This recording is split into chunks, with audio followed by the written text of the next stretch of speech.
সুপ্রিয় দর্শক, দেশে কিংবা দেশের বাইরে থেকে যে যেখান থেকে দেখছেন এই মুহূর্তে, আমি আছি বাংলাদেশের ঐতিহ্যবাহী একটি মসজিদ, সোনা মসজিদ। প্রিয় দর্শক, যার ইতিহাস হাজার বছরের পুরাতন, এবং এই ইতিহাসের কিছু অংশ আমি তুলে ধরার চেষ্টা করব। আমি এখন রয়েছি চাঁপাই নবাবগঞ্জের একেবারে ভারতের খুব কাছাকাছি একটি জায়গায়, যেটা সোনা মসজিদ। এই সোনা মসজিদের ঐতিহ্য আজকের নয়, যেটা হাজার বছরের পুরাতন ইতিহাস। চলুন আমরা একটু ভিতরে ঘুরে আসি। আমরা যদি আপনাদেরকে এভাবে দেখানোর চেষ্টা করি, যেটা হচ্ছে যে মসজিদটিকে ঘিরে এই দেশের অসংখ্য মানুষজন যেখানে আসার চেষ্টা করে থাকেন, আমরা সেই মসজিদে একটু ঘুরতে চাই, সেই মসজিদের ভিতরে একটু দেখতে চাই। এই যে ফটক যেটা আপনারা দেখতে পাচ্ছেন, এটা কিন্তু সংস্কার করার একটা ফটক। এটা মূলত হাজার বছরের পুরাতন ফটক হলেও এটাকে সংস্কার করা হয়েছিল। এখন একটু নতুন করে হয়তো 10 বছর ধরে হয়েছে। চলুন আমরা একটু ভিতরটা ঘুরে আসি। যেমন এটা যে সংস্কার করা হয়েছে তার একটা বড় প্রমাণ আপনারা যদি এই পাথরগুলো দেখেন। আরেকটু কাছে আসলে আমি একটু দেখানোর চেষ্টা করব।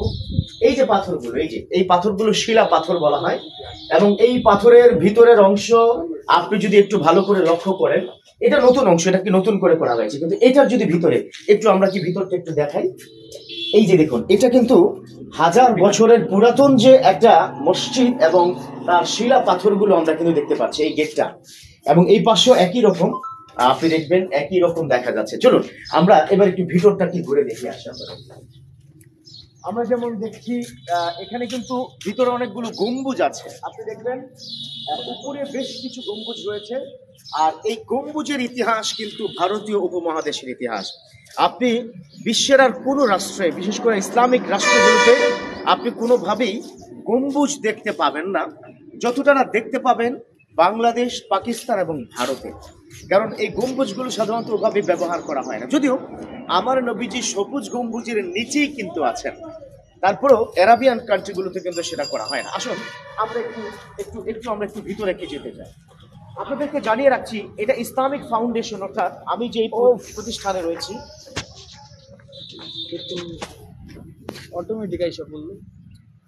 আমি যেই প্রতিষ্ঠানে রয়েছি সেই প্রতিষ্ঠানের একটা প্রতিষ্ঠান হিসাবে আমরা কিন্তু এটাকে, আমি নিজে এবার একটু লাইভে আসলাম, চিন্তা করলাম যে আমি নিজে আপনাদেরকে একটু দেখানোর চেষ্টা করি। প্রিয় দর্শক, এখানে আমরা যদি একটু আপনাদেরকে দেখানোর চেষ্টা করি, এটাই সেই মসজিদ, যে মসজিদটাকে কেন্দ্র করে এত কথা, এত স্মৃতি, এত কিছু। আমরা সেই মসজিদে আপনাদেরকে একটু দেখানোর চেষ্টা করবো ইনশাআল্লাহ তাআলা। আসুন আমরা একটু ভিতর থেকে আপনাদেরকে দেখিয়ে আসি, আমি নিজে সরাসরি কথা বলার চেষ্টা করবো ইনশাআল্লাহ। প্রিয় দর্শক, আমরা এখন সেই ঐতিহাসিক মসজিদে, যে মসজিদের কথা আপনাদেরকে বলেছিলাম একটু আগেই, আমরা সেই মসজিদের মধ্যে আছি। এই যে মসজিদের একটা অংশ, আমার সাথে সফর সঙ্গী হিসাবে রয়েছে, একটু সামনে চলে আসুন। আমার সাথে সফর সঙ্গী রয়েছে অনেকেই। এখানে রয়েছে হাকিমুল উম্মাহ ইন্টারন্যাশনাল মাদ্রাসার সম্মানিত ডিরেক্টর অ্যান্ড ভাইস প্রিন্সিপাল। আমার এই পাশে যিনি আছেন তিনি আমার সাথে সফর সঙ্গী। আমার সাথে রয়েছে মুরাদ, মানে হৃদয়, আমার ড্রাইভার। আমরা এই যে দেখুন কতগুলো গম্বুজ, আপনাদেরকে দেখালে বুঝতে পারবেন এই যে কতগুলো গম্বুজ আছে, এবং পুরাতন। এটা যে হাজার বছরের পুরাতন সেটা কিন্তু প্রমাণ এই গম্বুজগুলো দেখলেই পাবেন। আপনাকে যেমন এই যে একটা গম্বুজ আমি দেখানোর চেষ্টা করছি, দেখুন আপনারা এই যে গম্বুজটা, হ্যাঁ, এই গম্বুজটা দেখলে বুঝবেন এটা কিন্তু সাধারণ মানে 200 বছরের পুরাতন গম্বুজ নয়, একেবারেই অনেক পুরাতন গম্বুজ এখানে আমরা দেখতে পাচ্ছি। এবং আপনাদেরকে যদি দেখানোর চেষ্টা করি, প্রত্যেকটা গম্বুজের কিন্তু আপনাদের কিছু দৃশ্য আমি দেখানোর চেষ্টা করছি, এবং সবকিছুর মধ্যেই একটা পুরাতন প্রত্নতাত্ত্বিক নান্দনিকতার ছাপ রয়েছে, যেটা আপনারা দেখছেন, এবং ভীষণ মজাও পাবেন আশা করি।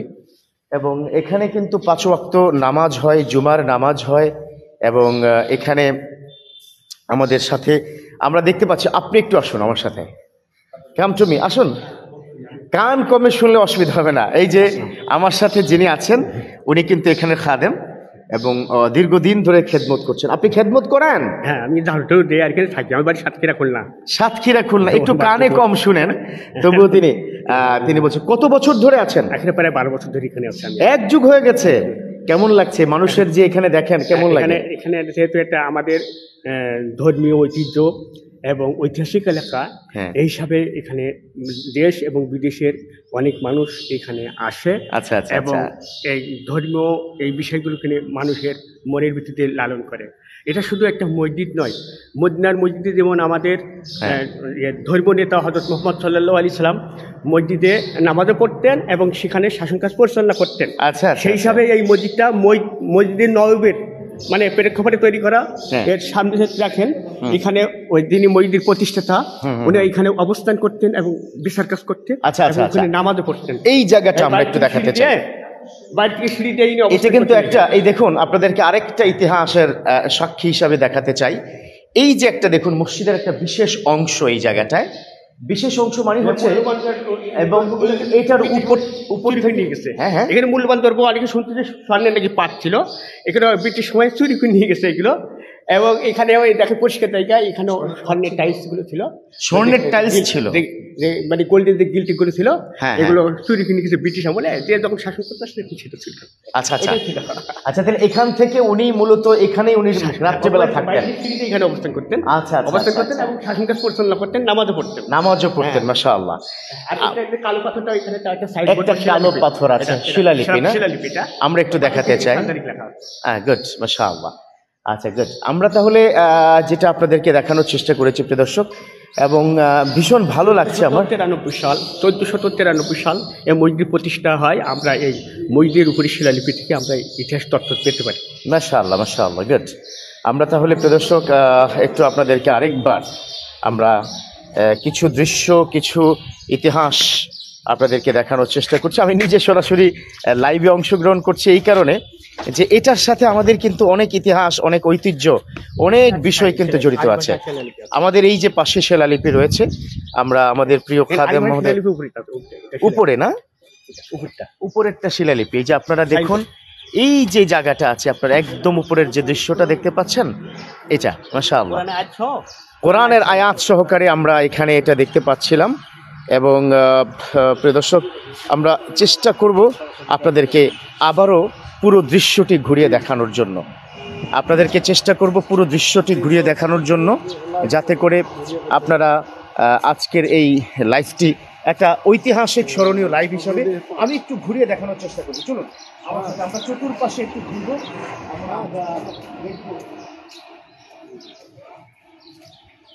যেমনকি আমি বলছিলাম, প্রত্যেকটা জায়গায় একটা শিলালিপি রয়েছে। আপনি দেখুন এই জায়গাটা শিলালিপি, পাথরের বয়স কিন্তু 100-200 বছর, অনেক পুরাতন। এটাকে একটু ঘষা মাজা করা হয়েছে, তাই না? আমার সাথে আমার খাদেম মহোদয় আসবেন, আসুন আমাদের সাথে। যিনি এটা প্রতিষ্ঠা করেছিলেন তার একটা ইতিহাস আপনাদেরকে শোনানোর চেষ্টা করব। আমার এই প্রিয় ভাই যেটা বললেন, প্রতিষ্ঠাতা তিনি থাকতেন মূলত এটা দিয়ে, এই উপরের জায়গাটিতে। আসুন আমরা, এটা যেহেতু গড়ের রাজধানী 200 বছর এরা রাজ করছে, স্বাধীন সুলতান আলাউদ্দিন শাহ এইখান থেকে যাতায়াত করছেন এবং ভিতরে অবস্থান করছেন। আচ্ছা, স্বাধীন সুলতান সালাউদ্দিন শাহ তিনি কিন্তু প্রতিষ্ঠা করেছেন, এবং তিনি এই সিঁড়িটা আলাদা করে বানিয়েছেন মূলত এই কারণে। চলুন আমরা একটু ঘুরে একটু দেখানোর চেষ্টা করছি। এটা হচ্ছে কর্তৃপক্ষের সিদ্ধান্ত অনুযায়ী এটা পরবর্তীতে আটকে দেওয়া হয়েছে, কিন্তু এই সেই জায়গাটা যেটা আমাদের খাদেম, মসজিদের খাদেম, তিনি কি বলার চেষ্টা করছেন।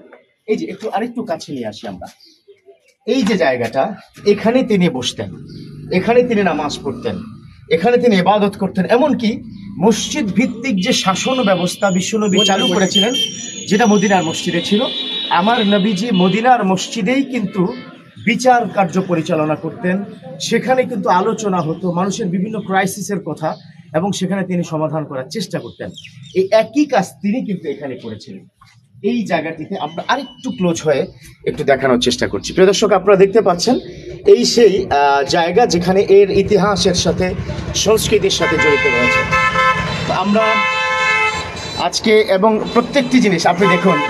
আচ্ছা, আমরা যদি এই ইটের কথা চিন্তা করি, এটা কিন্তু অনেক পুরাতন, এটা অনেক পুরাতন, এবং এভাবেই কি রেখেছে সরকার মহোদয়। তারা কি বলেছে যে এই সিস্টেমে এটাকে রাখা হবে, এবং এই প্রক্রিয়ায় কিন্তু তারা মানে রেখে দিয়েছে, যাতে করে এটা আমাদের ইতিহাসের সাক্ষী হয়ে থাকে। আসুন আমরা একটু নিচে নেমে ওই পাশটা একটু আপনাদের দেখানোর চেষ্টা করছি। ইমাম সাহেব আসছেন? মাশাআল্লাহ, ওই যে ইমাম সাহেব হুজুর আমরা একটু বাকি অংশটুকু আপনাদেরকে দেখে আমরা আজকে লাইভ শেষ করার চেষ্টা করবো। এখানে কিন্তু অনেকগুলো কবর রয়েছে, আপনাদেরকে একটু কবরের বিশেষ অংশগুলো দেখানোর চেষ্টা করছি।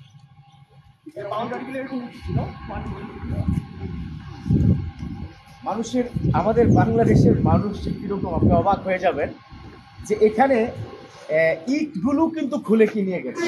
আমরা এই যে আপনারা কি দেখতে পাচ্ছেন, একটা বড় উঁচু বাউন্ডারি ছিল, ইটগুলো খুলে কি নিয়ে গেছে। আসুন আমার সাথে। আমি যেটা বলছিলাম, এখানে কিন্তু কবর রয়েছে, এই কবরও কিন্তু একটা ইতিহাসের সাক্ষী হিসেবে রয়েছে। আমি আমাদের মসজিদের সম্মানিত ইমাম এবং খতিব দুজনে, আমি ইসলামিক ফাউন্ডেশন থেকে এসেছি, ডেপুটি ডাইরেক্টর ইসলামিক ফাউন্ডেশনের এনসাইক্লোপিডিয়া বিশ্বকোষ হেড অফিসে আমি বসি, তাই জন্য আমি আপনাকে ইনভাইট করেছিলাম, হ্যাঁ, যাতে আপনার সাথে আমার দেখা হয়। আমরা ইনশাল্লাহ কথা বলবো। এই মুহূর্তে অনেক হাজার হাজার দর্শক আমাদেরকে দেখতে পাচ্ছি, জাস্ট ইতিহাসটা একটু আমাদের শোনাবো। আসুন আপনার সাথে কথা হবে ইনশাল্লাহ। আসুন আমার সাথে। এই জায়গা থেকে প্রদর্শক আমরা দেখতে পাচ্ছি যে দুজনের মাজার রয়েছে, যেটাকে আমরা কবর, মাজার বলা ঠিক নয়, কবর রয়েছে। একজন হচ্ছে বীরশ্রেষ্ঠ শহীদ ক্যাপ্টেন মহিউদ্দিন জাহাঙ্গীর। উনি কিন্তু একজন পাকিস্তানি মিলিটারি একাডেমিতে যোগদান করেছিলেন, যার ইতিহাস এখানে পুরোটাই কি লেখা আছে। এবং একজন হচ্ছে বীরশ্রেষ্ঠ শহীদ ক্যাপ্টেন মহিউদ্দিন জাহাঙ্গীর, আরেকজন হচ্ছে বীর মুক্তিযোদ্ধা মেজর নাজমুল হক। এই নাজমুল হক এবং বীরশ্রেষ্ঠ মহিউদ্দিন জাহাঙ্গীর, এটা কিন্তু আপনারা বাচ্চাদের যে বইয়ের ইতিহাস রয়েছে সেখানে ওনাদের নাম রয়েছে, যা স্বর্ণাক্ষরে লেখা থাকবে আজীবন। আসুন আমরা একটু বাইরে কিছু অংশ দেখি, আজকে শেষ করতে চাই প্লিজ। দর্শক, যেহেতু আসছি এখানে একটা ইতিহাসের সাক্ষী হতে, আপনাদেরকে দেখানোর চেষ্টা করব। এবং সেই দেখাতে গিয়ে আমি একটু ইমাম সাহেবকে সামনে আসতে বলবো। খতিব সাহেব, ওই কিন্তু এবার সিদ্ধি ইমাম খতিব, মাশাআল্লাহ, আমাদের কথা শুনে একদম লঙ্গি পরে চলে আসছেন। আচ্ছা আচ্ছা, একটু আপনি বলুন তো আমাকে, এই যে দুটো এখানে উঁচু কবর কি দেখা যাচ্ছে, এটা ইতিহাসটা কি, একটু সামনে আসুন। এটার ইতিহাস হচ্ছে, এটা হচ্ছে শাহী মসজিদ, হ্যাঁ, হোসেন শাহী আমলে, আলাউদ্দিন হোসেন শাহর আমলে এটা হয়েছে 1498 হিজরি, 14ই রজব এই মসজিদের ভিত্তি স্থান। মাশাআল্লাহ। এবং এই দুটো কি? সেই মোতাবেক 1493 সাল। আচ্ছা আচ্ছা। আর এটা এটা এই মসজিদের গেট, গেট থেকে ছিল এখানে এই ঘাটলায় মানুষের অজুর ব্যবস্থা, পানির ব্যবস্থা। আর একটু সামনে আসলে আমরা শুনতে পারবো। হ্যাঁ, পুকুরে যেহেতু পানির ব্যবস্থা ছিল আগে, জি, এই পুকুরে উঁচু করে মানুষ এখানে উঠতো। আচ্ছা। আর এটা পুরোটাই সম্পূর্ণ এটা গোরস্থান, মানে কবরস্থান। কবরস্থান। দর্শক, এটাই বোঝানোর চেষ্টা করছি, কিন্তু আমার প্রশ্ন ছিল দুজন কারা। এই দুইটা কবর জি, খুব সম্ভবত দেখেন, এটার ওই যে ওখানে দরজা আছে, দুই কবরেরই কিন্তু দুইটা দরজা আছে। কবরের কি দরজা, আমরা কি যেতে পারবো ওর পর্যন্ত? হ্যাঁ, যেতে পারবেন। এই যে জি, এখানে এটা কিন্তু একটা ইতিহাসের সাক্ষী। হ্যাঁ, এই একটা দরজা, ওই একটা দরজা। খুব সম্ভবত যিনারা এই মসজিদ নির্মাণ করেছেন, ওনারা ওই মিস্ত্রি দিয়েই তাদের এই সমাধি কাজ কমপ্লিট করে রেখেছিলেন। মারা যাওয়ার পরে ওনাদেরকে এখানে দরজা দিয়ে সমাধা দেওয়া হয়েছে। তো খুব সম্ভবত এটা বিভিন্ন জন বিভিন্ন রকম কথাবার্তা বলে, ইতিহাসের আসলে অনেক বিকৃতি হয়েছে। তো খুব সম্ভবত আমার মানে ধারণা যেটা জাগে, বাদশাহ এবং বেগমেরই কবর হতে পারে। আচ্ছা আচ্ছা আচ্ছা আচ্ছা, এই যে চমৎকার একটা তথ্য পেয়ে গেছি। কারণ আপনার ইতিহাসের অনেক বিষয় থাকবে, যে বিষয়গুলো আমরা কিন্তু বিকৃতি করেই কিন্তু বলা হয়, বাট ওনার কাছ থেকে যেটা পাওয়া যাবে এটা মোটামুটি আপনি ইংরেজরা এই দুইটা কবর সম্পর্কে লিখেছে যে এটা এই দুটো ওটা আপনার ক্রেটন। আচ্ছা, ক্রেটন ছিল এখানকার প্রত্নতত্ত্ব বিভাগের ইংরেজদের সময়ের অফিসার, আর সেনাপ্রধান ছিল ইংরেজের ক্যানিংহাম। উনি এখানে এসেছিলেন। তো উনি এখানে এসে এই সোনা মসজিদ সফর করে দেখেছিলেন। তো এই সোনা মসজিদের গম্বুজগুলোর উপরে উনি ওনার ওই বইতে উল্লেখ করেছেন যে সোনা মসজিদের গম্বুজগুলোর উপরে আমি নষ্টবিষ্ট অবস্থায় স্বর্ণের পাত বসানো দেখেছি, নকশা খচিত স্বর্ণের পাত। আচ্ছা, আমরা তো শুনেছি সেটাও নাকি চুরি হয়ে গেছে। হ্যাঁ, আর এই কবর দুটা সম্পর্কে উনি বলেছেন যে এই কবর দুটা হচ্ছে বেকি কবর, অর্থাৎ কবরের সুরাতে রাখা হয়েছে। কিন্তু origin এটা কবর নয়। গুপ্ত ধন ধন আছে সম্পদ আছে। আচ্ছা আচ্ছা, আমরা যে প্রিয় দর্শক সবসময় শুনি না যে কোনো বাড়িতে বা কোথাও হ্যাঁ বা কোনো জায়গায় গুপ্তধন পাওয়া যায়, হ্যাঁ, এরকমই একটা তথ্য কিন্তু এখানে প্রচার করা হয়েছে যে তার নিচে কিন্তু গুপ্তধন আছে। সেটার গ্রহণযোগ্যতা আমি দেখি না। অথেন্টিক আসলে নেই। আচ্ছা, আমরা একদম শেষের দিকে আছি প্রিয় দর্শক, আপনাদের দেখাবো এখানে অনেকগুলো কবর, যেটা আপনাদেরকে আগেও বলেছিলাম কবরস্থান রয়েছে, এবং এটা ইতিহাসের সাক্ষী কবরস্থান, পারিবারিক নয়। যারা এটার সাথে রিলেটেড ছিল, যে পরিবারটা এবং যে সুলতান বা শাহ যারা ছিল, তাদেরই কিন্তু একটা কবরস্থান, যেটা এখনো কালের সাক্ষী। তো প্রিয় দর্শক, আমরা শেষ করতে চাই এই কথা বলে যে রব্বি করিম কিন্তু বলেছে কুল সিরু ফিল আরদ, তোমরা একটু ভ্রমণ করো, তোমরা পুরো মহাবিশ্ব দেখার চেষ্টা করো। আমরা বাংলাদেশের মতো ছোট্ট একটা মানচিত্র, যেটা টোটাল গ্লোবের মধ্যে, আপনি যদি আপনার শাহাদাত আঙ্গুলিটা রাখেন না, দেখবেন একটা অংশ ভারতে গিয়ে পড়বে আপনার আঙ্গুলের, আরেকটা অংশ গিয়ে মায়ানমারে গিয়ে পড়বে। অর্থাৎ এত ছোট্ট, মাত্র 56,000 বর্গ কিলোমিটারের এই সোনার বাংলাদেশ, এই সুজলা সফলা, এত অসাধারণ একটা রূপ ও সৌন্দর্যময় এই বাংলাদেশের একটা ছোট্ট জেলা চাঁপাইনবাবগঞ্জ, তার একটা ছোট্ট কোণে রয়েছে সোনা মসজিদ। কিন্তু আপনি ঘুরলে ভীষণ মানে মজা পাবেন। মসজিদে আসবেন, এখানে নামাজ হয়, এবং এই ইতিহাস সারা বাংলাদেশের মানুষ এবং বিশ্বময় বাংলা ভাষাভাষী মানুষ জানো। প্রিয় দর্শক, আসুন একটু মসজিদ মুখী হই।